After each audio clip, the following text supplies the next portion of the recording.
Hey, Curtis. Hey, Oz. New movie, new month, new theme. What do you got for us? This week, we've got Dick Tracy meets Beach Blanket Bingo with a little bit of March of the Penguins. This week's movie is the 1966 Adam West starring film Batman.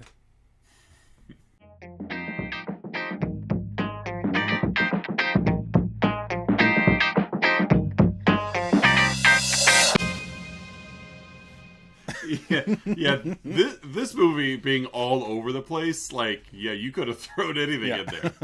I was proud of myself. I was proud of myself for that one. Yeah, you should be. That was a good one. Yeah, Dick Tracy for sure. That's a fun movie too. Like, it is. I always liked that movie. That was a good one. Yeah, but yeah. Beach Blanket Bingo and March of the Penguins. Yep. Because at any given moment, they might just break out and dance in the middle of a fight. They might. Which then you could have thrown Happy Feet in there, because that is dancing penguins. Yeah, that's true. Or George Miller's Happy Feet. Yeah. From the creator of Mad Max Fury Road. Not just any Happy Feet. George Miller's Happy Feet. Well, yeah, it's like you've earned it.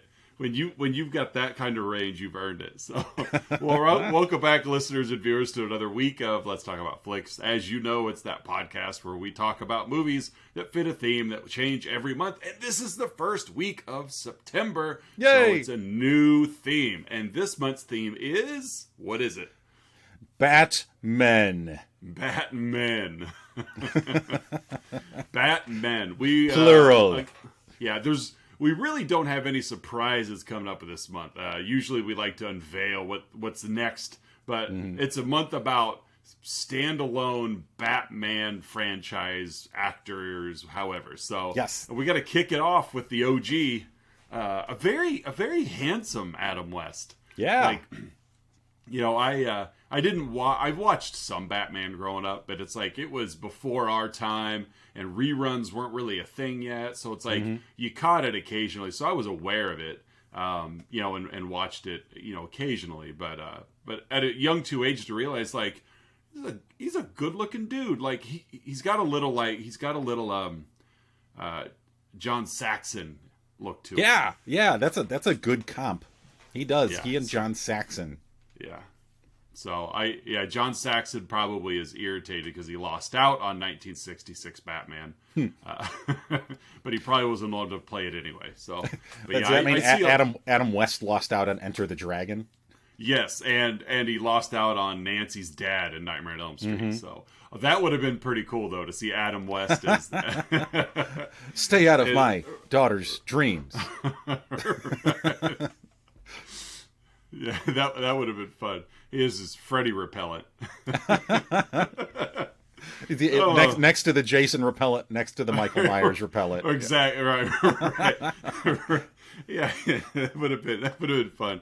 We need more. Adam West should have been in more because and I think everything he was in, he was just Adam West anyway. Like basically, I think he was basically Adam West in this as well. Yeah, he was just Adam West. Yeah, it really, really did. So.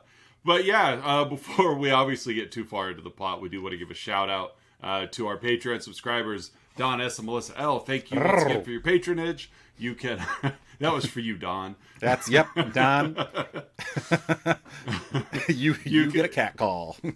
If you would like a cat call, you could click the Patreon link down below and throw a few bucks our way, and we'll make sure that Curtis rolls his tongue at you. And so, yeah, we got 66 Batman here.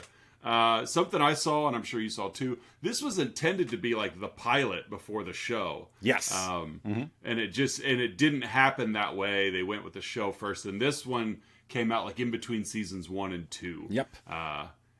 And so I think they probably could have been interchangeable, because this really whatever. was. This was a long episode. You know, this was just a mega long episode of a Batman episode with a slightly higher budget. They did have a bat boat and a Bat-Copter. They did, and bat pilots to drive each of them. Bat stuntmen. That was one thing. I don't think I have it in my 3-2-1s. No, I don't. But everything. Yes, everything was Bat. I loved it. It was, you know, it to the Batpole, to the Batcave, to the Bat, you know, that movie. Like, it's like drop the Bat ladder, and it's labeled Bat ladder. Yeah. Everything's so labeled. they don't want to. And it's like, you know, Batman works really, really hard to keep his identity secret. As of course he does walk around town. He and Robin walk around town in their bat getup. So and nobody really seems phased. He seems to be. He seems to be everywhere, but I could picture Bruce Wayne showing up at like a hardware store to get a rope ladder. And his, you look sideways. Do you have any bat ladders? Can you show me to the Bat ladder aisle? Exactly. What do you need it for? Oh, I saw Batman had one, and I thought, I cool. just want to be like Batman. You know, not that I am Batman, but I'm not, because who's Batman? And then he pays with the Bat credit card from Batman and Robin. It does show you exactly. Yeah. He never leaves home without it. It does show you the evolution of inflation over the years too, as Bruce Wayne was just millionaire Bruce Wayne back then. Pish posh, millionaire, whatever. And he's not even in the highest tax bracket. No. Forbes doesn't even cover this guy. Come back when you're in 9 digits, buddy. Exactly, you loser. All right, shall we get to the cast of Let's get to the cast. It's I got the plot this week, so you got the cast. It's a full cast, and that's okay. We do start with the aforementioned Batman and Robin, Adam West and Burt Ward. Burt Ward's first motion picture role, actually, and so obviously the titular Batman and his sidekick boy wonder Robin. Then we've got a rogues gallery. I think that's we do. Term for Batman. We've got Batman's rogues gallery of Lee Merriweather as the Catwoman, Cesar Romero as the Joker, Burgess Meredith as the Penguin, and Frank Gorshin as the Riddler. They refer to themselves as the Thes. Like the mid '80s to '90s band the. So they all are the something. Big fans of articles. Isn't that the proper name for that? Yes. Yeah. They love their English articles. guy. They love their articles. Yeah, they're not a Catwoman and a Penguin. They are the and Catwoman. Yeah, they're just as important as people that go to the Ohio State University and the University of Miami. Oh my God, I find that insufferable. By the way, it is. It's ridiculous. That's because there's so many other Ohio State universities. We need to specify which one you're from. And so there's our rogues gallery, and then of course we also have our fringe players that are just as important. You got Alan Napier as Alfred, which I love. I love Alfred in this one. He's part of the gang. He's just like the old guy that's part of the gang. We got Neil Hamilton playing Commissioner Gordon, because you can't have a Batman without a Commissioner Gordon. And then you've got another favorite of mine that I don't think he shows up in the longevity, but you got Stafford Rep as Chief O'Hara, the thick Irish accent Chief O'Hara. Thick Irish exposition guy. Right. Explain this to the audience, Chief O'Hara. Chief O'Hara, O'Sullivan, O'Neill. McMacintosh. O'Connor. Shamish O. Shamish. Yeah, it's very pale. Yeah. And really, that's about it. We got one more character that's really inconsequential. Reginald Denny as Commodore Shiplap. Schmidlap. Sorry, not Shiplap. Whatever. Sorry, wrong show. That's home restoration shows, not Batman. And thing. then you just basically have 45 henchmen. Yeah. That are all dressed as pirates. Yeah. Or who wear shirts that identify them as henchmen. Yeah, exactly. Numbered even for some of them. But no, I love the look of a 60s henchman. Like the 80s was popular for, you would say really for their like their movie punks. Movie punks in the 80s just stood out. And I would say like 60s henchmen you were obviously a henchman because you wore, you dressed thematically. Yes. So you had so you clearly had Aramark what am I looking for here? Like wardrobe or uniform. There, I'm looking for the uniform because I'm an idiot and I can't think of the word uniform. You know, or you just wore like a stocking cap that just covered the crown of your head. Yes. How it stays on, no one knows. Right. But serving no purpose other than to signify that you're a henchman. Yeah, it's not even enough. Like yarmulkes are bigger. Yeah, it's barely on there. It's like 2 sizes too small. Which you know, you think about it, it's basically what Burgess Meredith wore as Mickey in the Rocky movies. Just on the top of his head. So maybe that's Burgess Meredith's shout out to his role as the Penguin and 66 Batman. Rocky was just an homage to the 66 Batman movie. Yeah, I could see it. A lot of punches thrown. Yeah, there were a lot of punches thrown. Both. Mm-hmm. So, all right. But that's pretty much your cast. You've got Batman, Robin, his helpers, the villains, and then henchmen. Yes. That's the cast. And Commodore Schmidlap. Commodore Shipshap. Right. Commodore Shipwreck. Commodore Chapstick. You've got Commodore Chips and Dip. All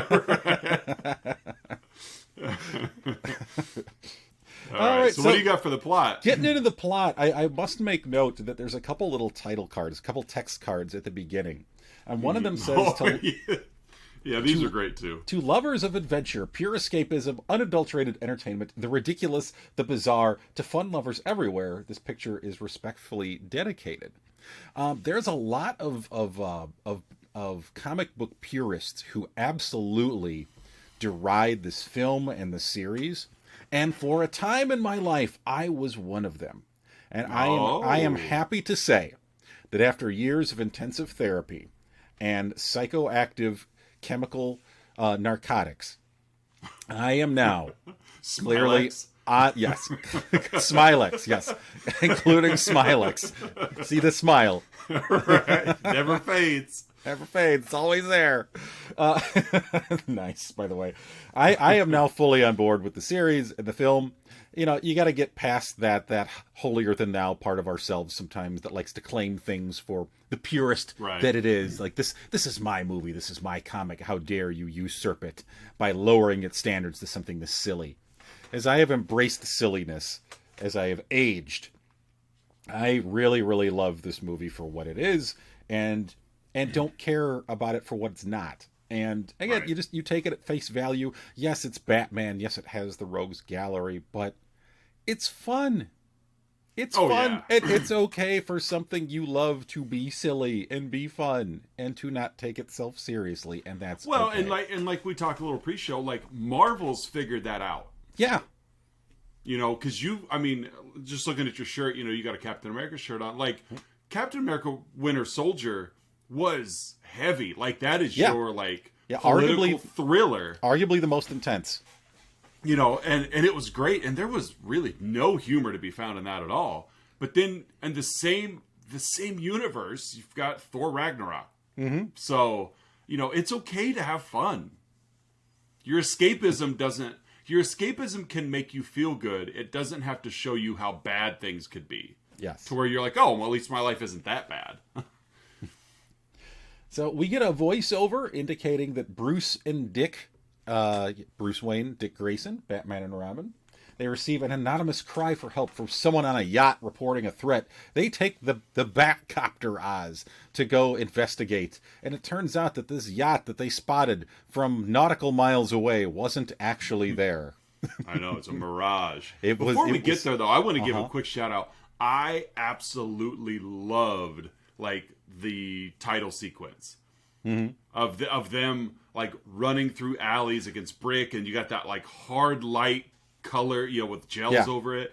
It just gave you that, like, real hard shadow, old Hollywood portrait kind of, but with the gels. It was very, like, James Bondish. But I did, I turned that on. It was like Technicolor, and I'm like, this is just cool. Even before the movie started, and again, like I said, I've never seen this movie, but I was like, oh, I'm going to like this, just because you explored. And so, quick shout out to the people involved with that, because that was awesome. I was really happy with that. All right, and I should have also said, before they get to the Bat-Copter, they go through the classic 60s Batman. They run into the study, they flip back the head, they hit the button, they go down the bat poles, they jump into the Batmobile. I love the switch on the way down the bat poles. It's like automatic costume change. Yeah, it's like one of those giant oversized like electrical switches that Bruce just like flips as he's going down. Because it kind of answered some questions, because they jump on the bat pole as Bruce and Dick, but then they get at the bottom as Batman and Robin, and you just give it 1 ounce of thought, like, how did that work? You're like, oh, well, that's how it worked. Because a question that you should be constantly asking yourself while watching this movie is, how did that work? Right. but it's a level of fun and zaniness that they slowly gave up through the years. As they're on their way to this yacht, they fly over the rooftop of some high rise, and there are several bikini clad women there just for some reason, which I think is also just hysterical. Again, just given that it was the mid '60s, and on how the top, on the top of a building, and how party, and how campy this movie is. Oh yeah. So they get to where they think this yacht is. Batman asks Robin to drop the bat ladder. Batman descends the bat ladder, and turns out that the yacht's not actually there. It's a hologram. And he accidentally dips into the water, Oz.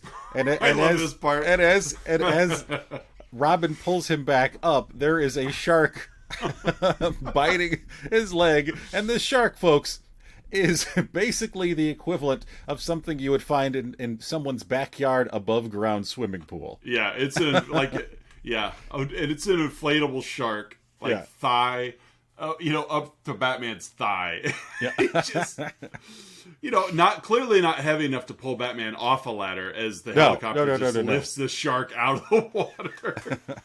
And Batman can't get it off his leg, guys. He's punching it with everything he's got. He doesn't have a lot of leverage hanging off the bat ladder, And so Robin has to get the bat shark repellent, which is also right next to the bat manta ray repellent, the barracuda repellent, and the whale repellent.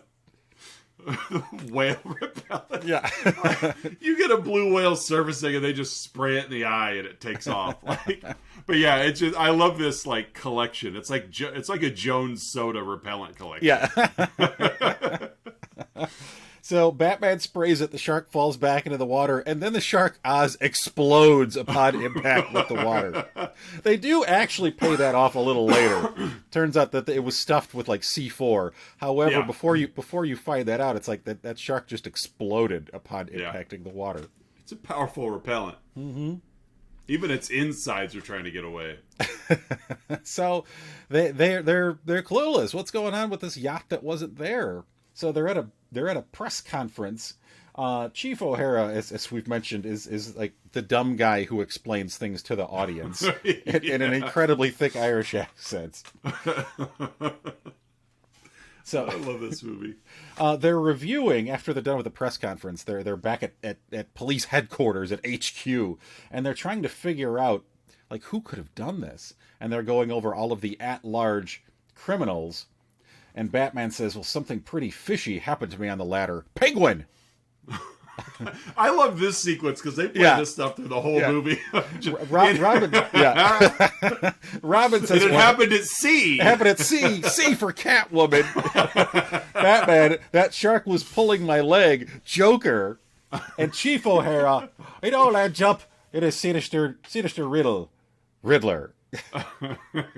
I will say, that is some QAnon level conspiracy theorizing right there. Yes, but it worked. It does. In this case, it worked. I'll admit, I took a joke from this movie, but not a joke, a riddle. I took a riddle from this movie and dropped it on my students at school last week. And of course, none of them got it right. But Robin, who's more astute than any of the students I teach, did. I took the whole... what's yellow and you can write with it? I took that one. The kids are like, a pencil? I'm like, no, a ballpoint banana. Crickets. Yeah, let the eye rolls ensue. Yeah. Yeah, they were like, okay, can we move on, please? Yeah, they'd like to learn something today. Keep your dad jokes at home. I know. Oh, I did. I laughed at that because ballpoint banana. Like, oh man. Oh, so we get at this press conference earlier. There was a Russian journalist there, who turns out was actually Catwoman in disguise. So we follow her back to a actually, room. It was Catwoman out of her disguise. Okay. The Catwoman. Lee Merriweather Catwoman. One of three Catwomen. Not Eartha Kitt and not Julie Newmar. Mm-hmm. So she's I guess, the tertiary. Yep, she got the film treatment. She's the George Lazenby of the Catwoman world. Very apt. Gold star for you, Oz. We also get several Dutch camera angles here. Something I know that is a treat for you. I almost put that in my 3-2-1s because I was like, I loved it, and I did read. I'm sure you read in the truth. It was to show that the villains are crooked. Yeah, a crooked angle equals crooked. But I do like a Dutch camera angle because it gives you more room. Somehow you feel like you could fit more in a scene, but you don't want to go too Dutch because then everybody looks like they're about to fall over. So it turns out that the four villains are working together, Oz, for world domination. Domination. And they have Commodore Schmip captive. Right. Commodore Slapstick. Commodore Scooby-Doo captive. Commodore 64. although he doesn't know he's a captive. No. So he's completely clueless. Commodore Schmidlap is basically the guy who announces the beginning of a SpongeBob episode. Basically, yeah. Are you ready, kids? Right, that's Commodore Schmidlap. So he has some kind of invention that they're after, and just because I don't think we have to go linearly with the plot. I don't even remember what the invention is. It was a portable dehydrator. That's right. So basically, yep. Yeah, okay. Mm-hmm. That the villains are weaponizing to dehydrate the world leaders at, was it like the World Council or something? Yeah, with like the 12 leaders of the world. We will come back to this dehydrator in a couple of weeks. Because it still shows up in the Batman universe. Yep, you're not wrong. I will make a quick note that we clearly see Cesar Romero, who plays the Joker, his mustache. Very, but I'll give him this. Back in 1966, you probably didn't. Yeah. Like I watched this in high definition. Yeah. They didn't have it, but he didn't shave. They just painted over it. Just painted right over it. It looks awful. So, yeah, that's basically it. We're back in the Batcave. Batman and Robin figure out that the yacht was some kind of illusion that was never there. They rush to the Batboat to investigate an illegal buoy that was projecting the illusion. There's a really fun sequence of them pulling up to the pier, like one shot, them pulling up, descending on poles into the Batboat, and then taking off at full speed. Yeah, it was cool. There's some really fun kind of action-y shots in this. Yeah, and it was all shot from the water's point of view, so it was like helicopter shot. This wasn't like a crane shot. It was cool, just like you said, just wide angle, let the action develop in front of you. It was cool. Yeah. I liked it. So it turns out that the villains they kind of have two layers. One is above a bar on a pier. Yeah. And then they also have Penguin's submarine, Oz, which I absolutely love. It's got the little flipper has feet. little flippers. Like if you think about like if you were to attach a duck's feet on the back of a submarine and they just flipper to the water. Yep. That's how the submarine propels itself. Exactly. Yep. It's duck feet propelled. Holy Long John Silver! Robin sees that a periscope is watching them on this buoy. This buoy is magnetized, so it sticks the heroes to it as Penguin's crew fires torpedoes at the buoy. Yeah, which thankfully Batman has he's got a device that's basically like a torpedo repellent. Yeah. barrage. Right. He aims this sonic device at the incoming torpedoes so that they blow up early. Yep. But then the batteries die. Yep. But our Caped Crusader and Boy Wonder escape anyway because an off-camera porpoise dives in the way of a torpedo.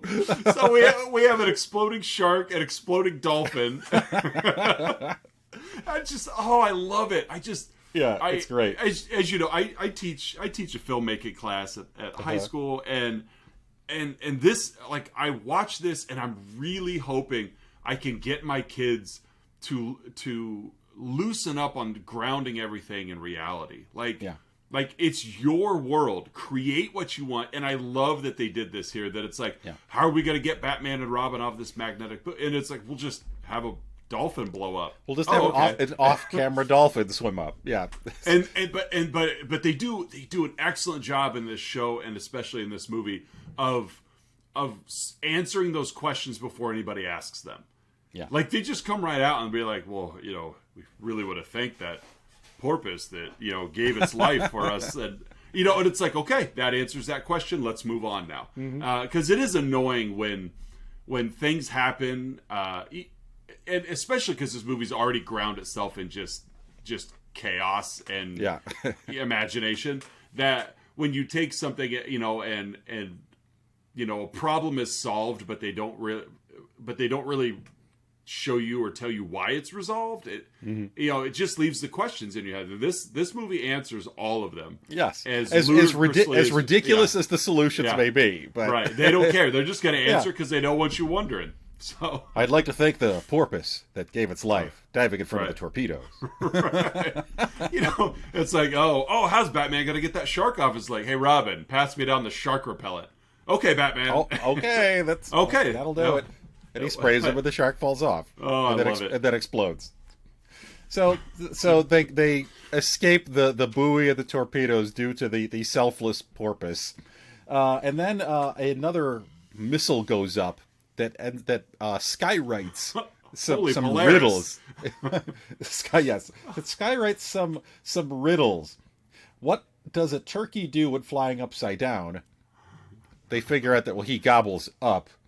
What weighs 6 ounces, sits in a tree, and is very dangerous? A sparrow with a machine gun. What kind of creature would gobble up a dangerous creature in a tree? Catwoman! It's just like, these are they're riddles and jokes in this movie, played seriously by adults. Yes. Remind me of like either like toddler level humor or Brick Tamlin humor. Yeah. Where it's like you just look around and you tell a joke about whatever you see. Yeah. And then of course we laugh at the little kids because they're trying to be funny. But I laugh at this because it's hilarious. Later on we get some more skywriting. Let's see, what has yellow skin and rights? A ballpoint banana. Ballpoint banana. That's what it was. Yellow skin and rights. What people are always in a hurry? Russians. So someone Russian is going to slip on a banana peel and break their neck. The Russian journalist is in danger. This is why Batman and Robin run the police force in Gotham City. Because they could figure out these riddles using logic and reason. Very much logic. Very logical. That's why the Riddler could never defeat them. Yeah. So they figured out that the Russian journalist, which is again Catwoman in disguise, Bruce goes out with her to keep her safe, and tailed by Robin and Alfred. Alfred in his wearing a mask and then his glasses over the mask, and like steampunk goggles. It's like steampunk Alfred. Yeah, and they're just following behind in the Batmobile. Yeah, like 15 feet. You got to keep a tail. Literally in this case. So they go out for a date. Basically, Bruce falls for this Russian journalist. That's odd. I've never heard of Batman falling in love with Catwoman before. Never. This is new. Kitka is her name. Yeah, that's right, Kitka. I will say there's a little gag here. Robin calls Gordon to check in, and Bruce and his date are about to pass Benedict Arnold Monument. No foreshadowing there. No, we should honor the great Benedict Arnold. Yeah. They're back at the journalist place. She and Bruce share a kiss. By the way, the villain's plan is to kidnap Bruce Wayne. Yes. And not knowing that he's Batman, yes, of course. Yeah, so there's each side has a stake in this date. She says she's going to go slip into something more comfortable, which always reminds me of The Naked Gun. Well, it always reminds me of Madeline Kahn in Blazing Saddles. That's right. Right before she turns the lights out. Yeah. Woof. I feel whiffwashed.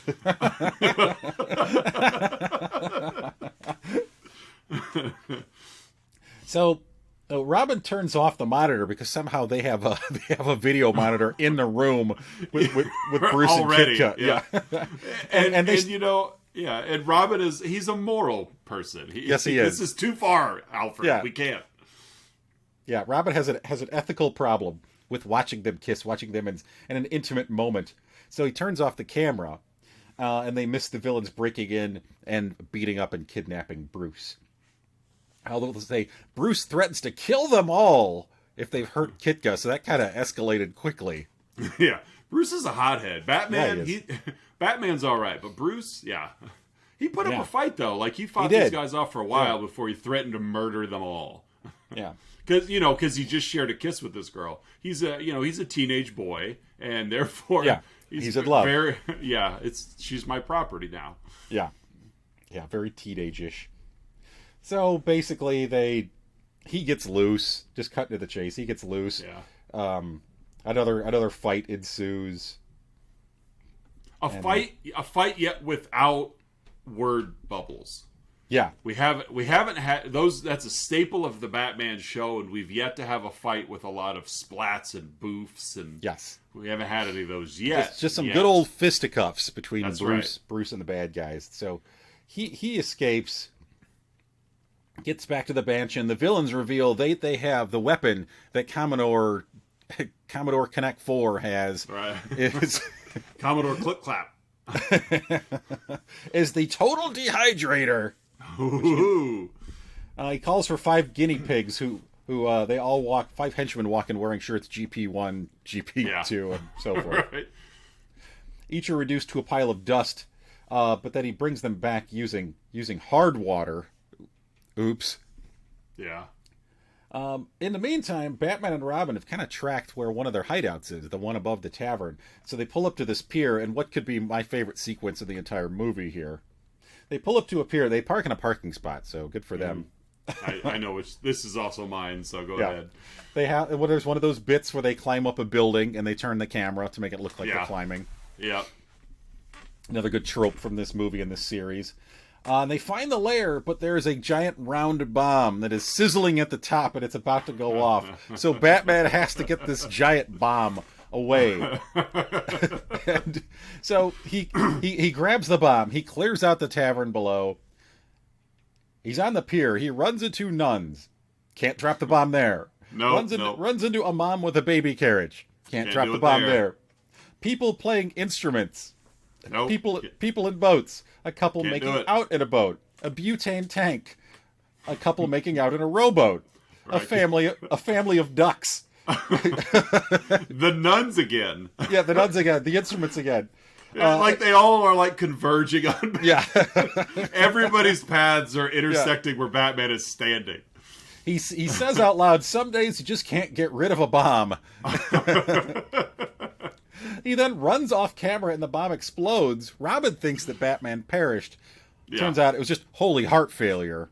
He was able to get rid of the bomb. Whew. Batman running around trying to get rid of this bomb was very, very reminiscent of Bill Murray running away. Yes. when Ishmael's going to, because it was just comical running, not quite as comical as Big Earn. Just holding this basically this giant ball over his head. Yeah, and running. In which the wick never does decrease. Like it's just like a sparkler. Yeah. That is. It's just comical. He's just running. He's just running around trying to get rid of it.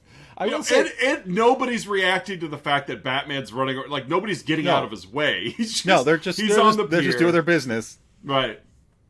Robin, as we mentioned before, he has this weird moral, ethical sense. However, I don't know, I'd be curious about some kind of psychological study on Robin, this version of Robin, because he chides Batman for clearing out the bar patrons.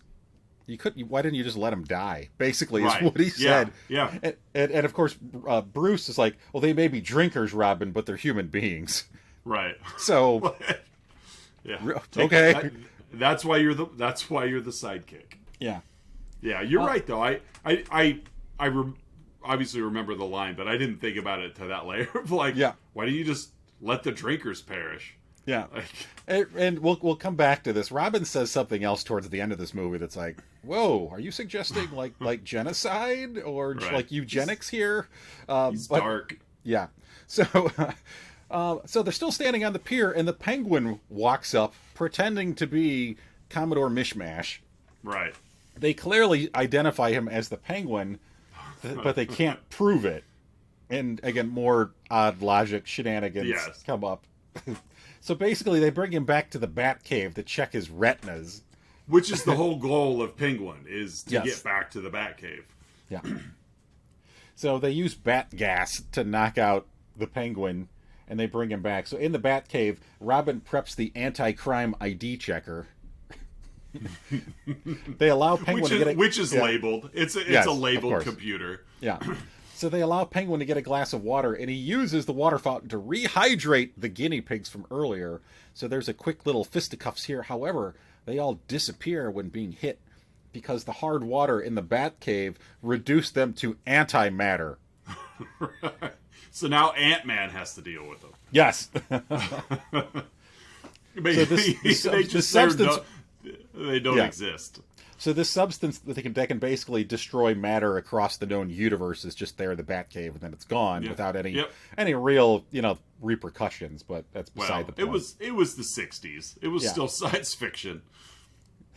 So they pretend to believe that he's still the Commodore. They let him gas them as they're out in the Batmobile, but now they can track Penguin to their lair. So to the Bat-Copter, Riddler fires a missile at them, which forces them to land the Bat-Copter. However, fortunately, they land at the Foam Rubber Wholesalers Convention on a big pile of foam rubber. Oh, I love it. We get another Sky riddle here, Oz. What goes up white and comes down yellow and white? An egg. How do you divide 17 apples among 16 people? Make applesauce. So the unification and container of all of our hopes of the future, they're going after the United World Organization. Yep. It's the only logical... Yeah, that's the only logical conclusion you could deduce from those riddles. So they can't get a taxi, not at this hour of the day, so they literally run to the United World Organization. And I will say, Burt Ward's running is a lot more... he seems like he's putting a lot more into it than Adam West. Yeah. Well, Adam West's legs are longer, so I think he could stride out. There you go. That's my unfounded logic for the scenario. So the villains are there. They use the Joker's carrying the total dehydrator. Basically, they get to this meeting, which is in some like really ramshackle boardroom. Yeah.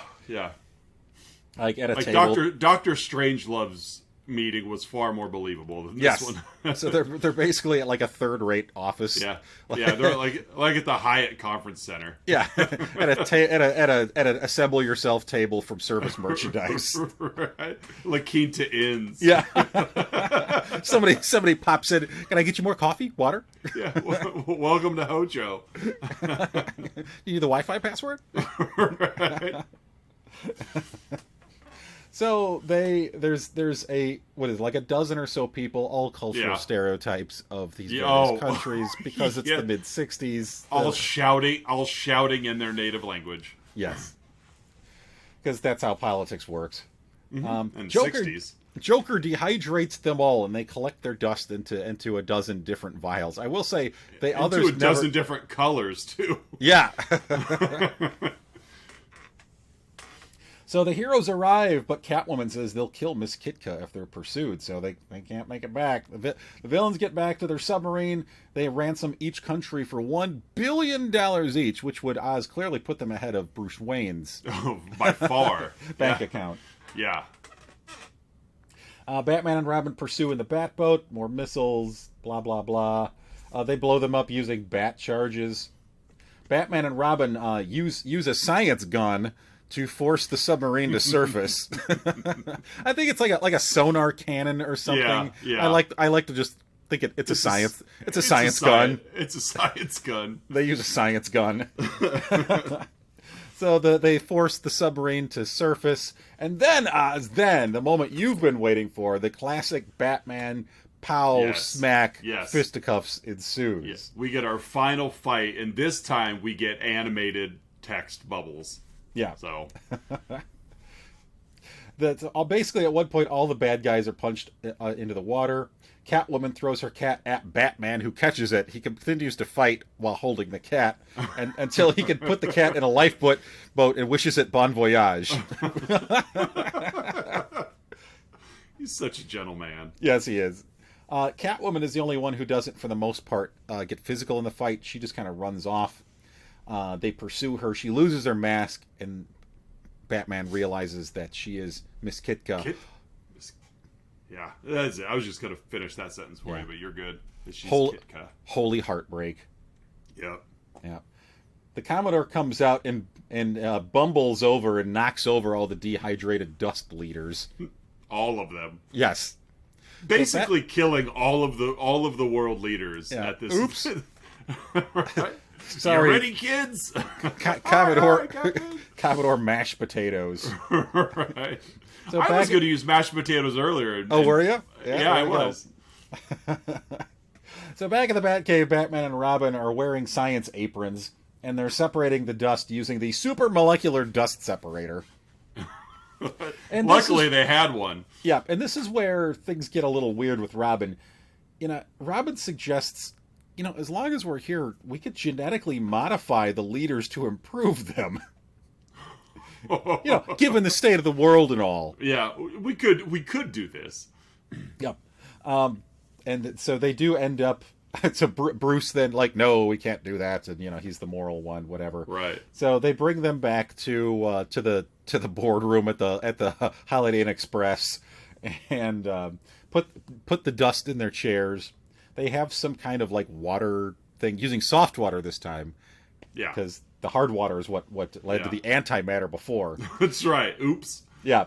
They use this rehydrator, which takes a long time to work. It's like a Rube Goldberg setup. Basically, yeah. So they rehydrate. They're all speaking different languages now. Batman tells Robin, we're going to have to leave inconspicuously through the windows. So somehow they leave, and none of the leaders or the other dozen people in the room, including O'Hara and Gordon, notice them leave. Right. And they leave descending the building. And that, folks, is 1966's Batman. It's awesome. Oh, this movie's so it's not a good movie, but it's so much fun. No. Right. Well, and I think I know you and I have a very large soft spot in our hearts for movies that are bad but are fun. That they try so hard to make a good movie, but at the same time they're trying even harder to make the movie they want to make. And so I have a lot of passion and give a lot of support to filmmakers that do that. They're like, this is what we're going to do, and if you like it, you like it. If you don't, you don't. This was not winning any awards. No. This probably, it doesn't go down as anybody's favorite movie of all time. But much like a Pee-wee's Big Adventure or something like that, it's got personality all over it, and it doesn't. UHF being another one. Yes. They don't stray from what they're trying to be. Loaded Weapon 1. That they set out to make the movie, and they made it, and they're happy with it. Yeah. So at this point, Oz and I each give our own unique rating to the film we've been talking about, in this case 1966's Batman. Oz, how would you rate this flick? I'm going to give this movie a family of ducks. Aw. How cute. Yep. I was watching... This morning I was watching there was an honest trailer for this movie. Oh, haven't seen it. Yes, I will watch it. And so I watched that to just kind of refresh my memory and just kind of get their take on it. And at one point, the Penguin says that we're going to ransom, we're going to ransom these world leaders for $1 billion from each country, and they're going to carry the money by passenger pigeon. So, right. in the honest trailer, they say that based on how much $1 billion in $100 bills would weigh, it would take 128,000 passenger pigeons to carry just the U.S. currency. So my rating for this movie is 128,000 passenger pigeons. There you go. Kind of a long walk to that rating. Thanks for hanging in this week, folks. That's all right. I almost gave this movie 4 penguin periscopes, but I like the family of ducks. Five men wearing T-shirts that say GP for guinea pig. Right. I give this one GP4. not 3 or 5, 4. No, GP4. Yeah. Next up, we have Outside Insights, where Oz and I each share an unprofessional rating that we found somewhere in the interwebs describing this movie, and we have a few chuckles at the writer's expense. Oz, what is your Outside Insight? Letterboxd user Vanuki Gajadira, back in September of last year, drops this one. This is so bad I love it. Crying emoji. Half star. Half star. Yeah. So, very curious what Vanuki, if he loves it and it's a half star, then there's a lot of love in Vanuki. Like, maybe it's a half star scale. I don't know. like a tenth of a star is bad. Right. Oh yeah, it's true. 2/5 of a star is good. Yeah. So he gives this one a half star. So apparently 0 stars is a movie that he likes gets a 0. Okay. And then it goes up to his favorite movie's a 5. He just loves this one, so it's a half star. He doesn't really love it. He just loves it. He loves it. Yeah. Half star from This Is So Bad I Love It. What's your Outside Insight? Mine comes from IMDb, from ArtMania905. The worst movie ever. I'm not even going to try writing a full-out review because it is just a waste of my time. Everything about this movie is dreadful. Even if it does copy the original comic books, it still sucks. It was meant to be a serious action movie. It failed. It was meant to be humorous at times. It failed. It was purposefully made to be painful, horrible, and just plain sucky. Then it succeeded admirably. What a waste of time, energy, money, and most importantly, film. All these resources could have gone into producing a halfway decent movie, but no. Now there's another movie out there in the world that only brings down the status of filmmaking as an art. This is garbage. Garbage! Is that Martin Scorsese? Did he write this? I think it was Martin Scorsese. With it being a comic book movie. He goes under the pseudonym ArtMania905. I know that. We know that's you, Marty. I can see the filmmakers back in '65 when they're plotting sit around and be like, you know what we should do? We should make a sucky movie. because let's make it real sucky. Because 50 years later, we're gonna upset ArtMania905. Let's make it real sucky. Let's waste film. Let's tell everybody this is supposed to be a serious action movie and then make it sucky. We're going to bring down the status of filmmaking as an art, because everything that goes on celluloid is an art. Let's everybody put your hands in, and if you agree. Sucky Batman 66. On 3. 1, 2, 3. Sucky Batman 66. Let's get that Artmania guy. And folks, it's the time in the show you've all been waiting for, the 3-2-1, in which Oz and I each share 3 goods, 2 bads, and 1 about the film we've been talking about. In this case, 1966 Batman. Oz, what are your 3 goods? My first one, and I mentioned it earlier, I love when they're tailing Bruce Wayne and Kitka in the Batmobile, and Alfred's driving, because Robin's the sidekick and therefore can't drive. But Alfred's driving, and he's dressed as Alfred. The only difference is he's got a mask underneath his glasses. Otherwise, he's Alfred. There's no other costume. I just love that. Just like who cares? You know, throw him in there, put a mask on, and go. So that's my first good. It's just Alfred wearing a mask under his glasses. Yeah. 2, the bomb scene. Love it. Running around, wanting to get rid of this bomb in so many places and can't because it would ruin someone's day, basically. And even without the little aside of some days you just can't get rid of a bomb. It's just, runs up and like, oh, he's going to throw it in the water. Nope, family of ducks. Can't do it there. And it's just, it's like slapsticky without like the physical side of things, and it cracked me up. It's one that we kind of chide scenes that go on too long. I mean, we've talked about it ad nauseum over the weeks. And this is one that like fell into that zone of it kept going, which is why it kept getting funnier. Yeah. Like, it overstayed its welcome in the best ways. It hit the tipping point, and then it kept upping the humor. So that's I agree. Probably my favorite scene in the movie is the bomb scene. And my third, and I alluded to it earlier, is they made no effort to ground anything in reality. Yeah.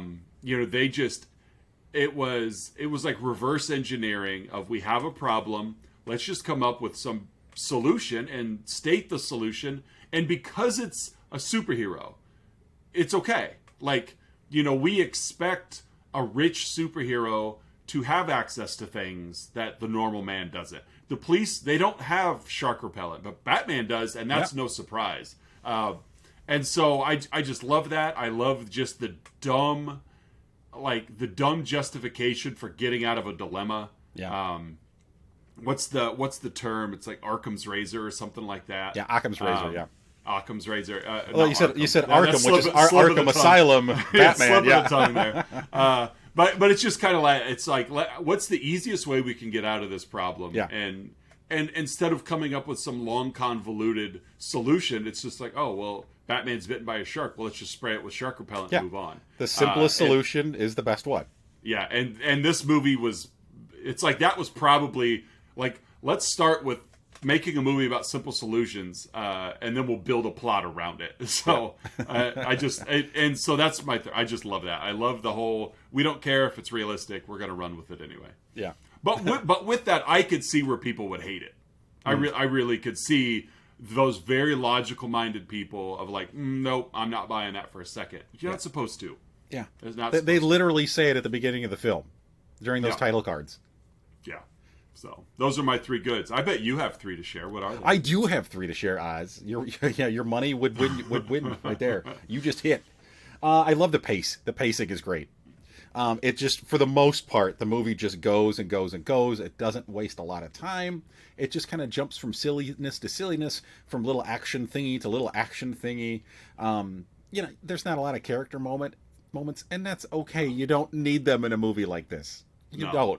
And it just goes, and it's fun, and you just kind of strap in for the ride and lead where the goofy goes from scene to scene. I think a perfect example of that is even like just how quickly they get the riddles. Like the Riddler is supposed to be like, you'll see later on this month, where the Riddler is the main villain in the most recent Batman movie, and it takes Batman the full 2.5 hour runtime to figure out what the Riddler's doing. Whereas it's Riddler's supposed to be this criminal mastermind, and Batman and Robin solve his riddles the first time they try. In a matter of seconds. Yeah, and so that's your pacing here. It's just we're not gonna investigate. We're not gonna go to the library and research. We know the answers to all of these because it's the simplest answer there is. Yeah. it's a canary with a machine gun. Right. It's a ballpoint banana. Duh. So that's my first one. My second one is, I just love the campiness. I love the campiness. Like the costumes, the sets, the performances. It's so silly. Yeah. And it doesn't take itself seriously at all. And again, as I mentioned at the top, coming full circle, I got hung up on that. I was one of those people that at one point in my life was hung up on the fact that, this isn't my Batman, this isn't my Dark Knight. It doesn't have to be. That's okay. It's like, it's the same folks who complain because the 2015 Fantastic Four, although it was awful, they cast Michael B. Jordan as Johnny Storm. Right. Oh, it's black. You can't have a black one. But yet at the same time, we think Samuel L. Jackson as Nick Fury is a perfect casting. Yeah. Or or the female Ghostbusters movie from 5-6 years ago. It's like, get over it. Yeah, that was a fun movie. Yeah, it's fiction. It's fiction. Yeah. And then my last will be, I'm going to go with the rehydration scene at the very end. And kind of like with the bomb scene, it just took too long, and the longer it took, the funnier it got. Well, and it keeps cutting around to different characters, and then that's where I was going to go. And then it just cuts back to this like water tank and this like dripping water in a metal tube sound. Yeah. And it just like a minute later, it finally works. Like all of these hydrated important people, Commissioner Gordon and O'Hara, whatever, are they're just all standing around, just so stressed and tense, as they're just waiting for water to drip. it was just goofy, but it's fun. Yeah, I love that, and I don't know if that one was intended that way. Kind of like the bomb scene was probably intended to be too long. Oh yeah, this one maybe not, but it was still funny because it was too long. Yeah. All right, Oz, what are your two bads? I'm gonna be nitpicky because this movie was great. My first bad is I'm not making the argument, but I could see someone making the argument that this movie was just too long, and it felt very repetitive in parts. We're gonna go to the little like bar Lair, and then we end up, and then we've got two Bat-Copter scenes, we've got two bat boat scenes. We're in the submarine a couple of times. It's like, it's just a lot of back. They really, they used the sets they had very well, but they weren't like moving around a lot. So I could see people being like, this just feels like a really long, repetitive episode of a Batman, of the Batman show. And so I get nitpicky. I didn't necessarily feel that way. I will admit I had to watch this movie over a couple of mornings because my dogs wake me up early, and so I was tired. So I started to doze, turned it off, came back the next morning. The show didn't put me to sleep, but I just was tired. Sure. So that may have been a little bit of why it felt repetitive, of like, I watched maybe half the movie, so I saw the bar, I saw the Batcave, I saw the submarine, and then when I woke up and watched the rest of it the next morning, I saw the bar, I saw the Batcave, I saw the submarine. It just rinse and repeat, which is fine, whatever. My second, the Joker and Riddler had nothing to do. Yep. This was Penguin's, this was Penguin's scheme, and Catwoman played a very major role as Kitka. But really, the Joker and the Riddler were for his. Because these basically, when you look, and you know this, when you look at the Rogues Gallery, you've got Joker on top, and then these other three are probably layer 2. Yeah. But in this one, it was like Joker or Riddler, Penguin on top, Catwoman level 2, and Joker and Riddler were just a notch above henchmen. Yeah, the Joker was almost like the muscle of the group. Like he was the one who was carting around the dehydrator. Right. And Cesar Romero's performance was great, but again, he didn't have anything to do. I also had that as a possible bad for me. Yeah, he just didn't have... So Joker and Riddler just didn't have much to do. Yeah. That was it. That's my two bads. All right. My two bads, I'm going to start with the one exception to that good pacing that I mentioned was the date scene between Kitka and Bruce. It took a little too long, and it also kind of exposed the, we'll say, acting talents of Adam West and Lee Merriweather. Yeah. Again, I agree. Did it bring the film to a grinding halt? No. But it was like, okay, this is a little long, and these two really aren't good actors, but they're pretty to look at, so, okay. My other bad would be Catwoman not engaging in fighting. We can speculate as to why. I think she pushed like Batman in the back at one point. She pushed him into the water off the sub. But other than that, she did not engage. And throwing a cat at Batman. She did not. She did not engage in any hand-to-hand combat. Now, was that at Lee Merriweather's request? Maybe. Was that for, other misogynistic reasons? Who knows? But like, come on, let her get in there and get her claws dirty. Right. Yeah, she didn't. Yeah, you're right. She didn't do a whole lot in there. Yeah. So yeah, those are my two bads. Oz, what's your All right, I'm looking. I'm looking here at Cesar Romero's IMDb listing. He was on the TV show Rawhide that ended in 65.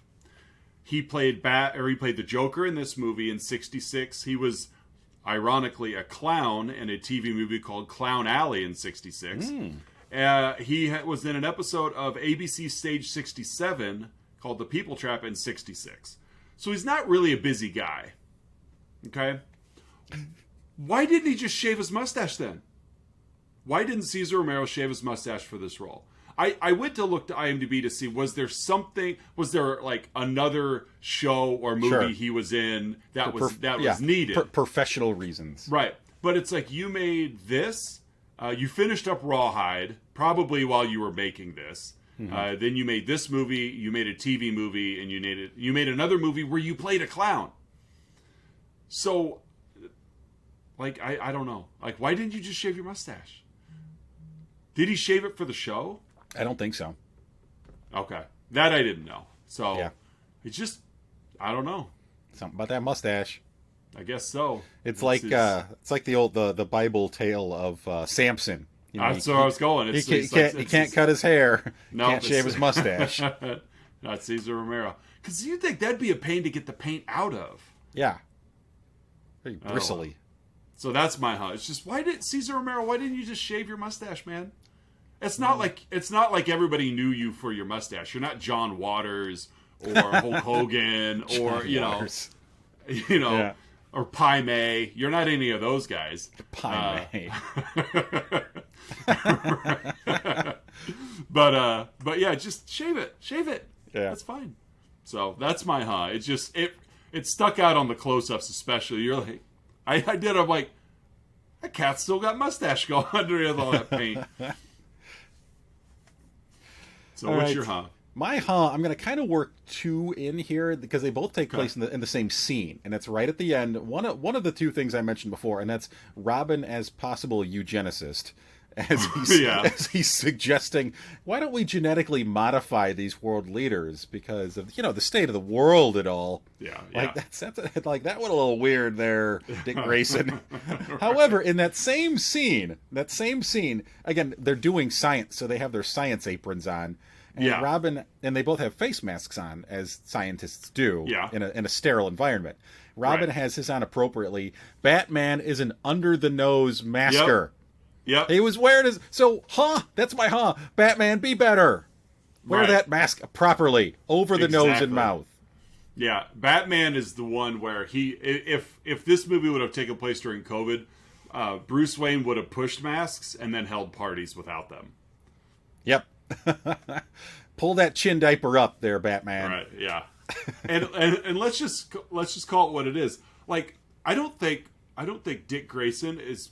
I think he might be the most conservative member of this. Of like, I want to change. I want to change everybody. Let's kill the drunks. Why shouldn't we just kill the drunks? Yeah. Hey, let's genetically modify the leaders to be what we want. But at the same time, oh no, we have to turn off this video footage of Bruce Wayne kissing a girl. Yep.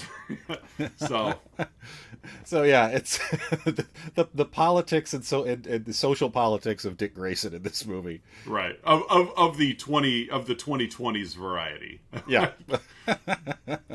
If this Dick Grayson existed in 2022, would he be holding a flagpole charging at the Capitol? Nah, well, he'd at least he'd be wearing a red hat. Yeah. All right, folks, that's 1966's Batman. Oz, what do we got in store next week? I think we should watch another Batman movie. I think it is Batman month. That's right. So we need more Batmanses. Yeah, and we're going to pivot 23 years later, and we're going to pick up Michael Keaton's Batman, Tim Burton's 1989 Batman. It's... Don't worry, after this, we're done with well, no, we're not done with Batman movies. We actually... we pick up one more at the end where he takes on the article of the Rogues Gallery. Yep. He borrows from the Joker and the Riddler. It's his turn. But no, we'll be watching 1989's Tim Burton directed Batman, starring Michael Keaton, Kim Basinger, the aforementioned and wildly popular Jack Nicholson, and our personal favorite, Billy D. Williams. Yep. So, as Harvey Dent. Right, and I every time I watch this movie, I look for a deeper meaning and answer to why someone would dance with the devil on a pale moonlight. That's what I'm looking for. You want to get nuts? Come on, let's get nuts. I do love this movie, though. Yeah. It's, and we talked earlier that starting with 66 Camp Fest, we did this next journey into the Batman filmography. It starts to get more serious, but still fantastic. It's Tim Burton, the guy who just 4 years earlier did Pee-wee's Big Adventure. Yes, and so we, it's definitely fantastic and still very fictional. We still have a lot of gadgetry and goofiness, and it's fun. But it definitely is a step in the darker direction, literally. As what we had for the rest of the night, or not the night. He's the Dark Knight, where the rest of the filmography is where we end with basically a Batman movie with the lights off and a Nine Inch Nails soundtrack. It feels like it should have. Batman: The Downward Spiral. Right.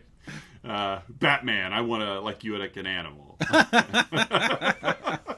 Batman, head like a hole. So yeah, it's the Reznor cut is what we end up with. Love that. Release the Reznor cut. But yeah, we're gonna watch 1989's Batman next week. I'm looking forward to it. It's been a while since I've seen it. Same. But it's fun. Yeah, it's been a minute or two. I do remember being fun. I do remember being I'm gonna go ahead right now and put Kim Basinger in the Lee Merriweather acting school of female Batman companions. Yep. Kim Basinger is fine, but yeah. She's one of those actors or actresses that I sometimes scratch my head as to like, how'd you get here? You know the answer to that, my friend. I do. But I'm like, okay, some strings among other things pulled to get there. Yeah. And so hello. Don't go all Dick Grayson on me. I just turned off the video feed. Exactly. And so I'm not watching that, Alfred. Oh, no. So that's what we got for next week. But yeah, where to find us on social media. YouTube as well. We do see our YouTube views are much higher than our podcast downloads. So let's change that, listeners. Come on, brother. Let's get on. Let's get on those apps and hit those downloads. Although to me, that says they just love seeing our handsome faces. I feel that way too. And also to me, it's like, well, YouTube's free. So yeah, there's also that. Yeah. And, not that listening to our podcast costs anything, but from our end, it's like, well, if you're going to go there. Yeah. I guess in a way, it's like we're being pirated. Coming back to the 1966 movie with the pirate henchmen. They did. They all look like the extras with that were on the boat in the pilot episode of Arrested Development. Those are all Penguin's henchmen. Are the Bluths and the Riddler in the same universe? I don't know. They could be. So, all right. Well, ladies and gentlemen, thanks again for coming by and visiting with us, listening to us spin our tales about 1966 Batman. Like I said, we will be back next week with 1989's Batman before we take another major leap forward into another Batman movie and then a smaller leap forward into another Batman movie. And then it's October. Yeah. Year's flight, but we're coming up on a year now. This I know. Is episode 45. 1 year anniversary coming up. I know. So it's been a lot of fun. So for Let's Talk About Flicks, I'm Oz. I'm Curtis. And we'll see you next week.